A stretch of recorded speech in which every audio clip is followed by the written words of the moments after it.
Kreu i Këshillit të Qarkut Shkodër Edmond Dou priti në një takim në hollin e këtij institucioni përfaqësuesit e qendrave Madonina del Grappa dhe Buzëqeshja e Motorlezës, dy institucione të përkujdesit social. Ishte kërkesa vetë drejtuesve të këtyre qendrave që të zhvillonin një vizitë të tillë falënderuese ndaj kryetarit të Qarkut Dou për të gjithë mbështetjen që ka dhënë në vazhdimsi ndaj tyre. Dou premtoi se do të vazhdojë të jetë përkrahas i këtyre kauzave dhe Këshilli i Qarkut të Shkodrës do të bashkëpunojë me të gjitha institucionet vendore qendrore për të qenë pranë tyre.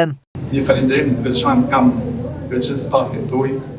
të cilët kanë një punë të jashtëzakonshme e duhet të kenë një vlerësim të veçantë nga gjithë komuniteti shkolan, sepse fjala e punës ime nga ardha e detyrë për Qarkun Shkodër ka qenë kontributi për njerëzit në nevojë e fjala për çështje sociale. Aktiviteti që zhvillojmë në qendra ditore me prezentuar dhe me shpjeguar të përfituesve institucionet e qytetit, se janë pjesët e qytetit dhe ata, edhe është mirë në kapacitetet e vete me njohur edhe institucioni që edhe më shumë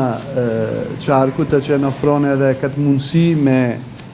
mec përpara me aktivitetit e qendra ditore shumë rëndësishme. Personat që trajtohen në këtë qendra zgjollën që bashkë me disa dhurata simbolike për drejtuesit e Qarkut të sillnin edhe interpretime artistike si shenjë mirënjohje për mbështetjen që marrin. Qarku i Shkodrës çdo vit përmes mbështetjes nga Ministria e Shëndetësisë ka akorduar mbështetje financiare për këto institucione, duke mbuluar shpenzimet për stafin dhe pajisje logjistike.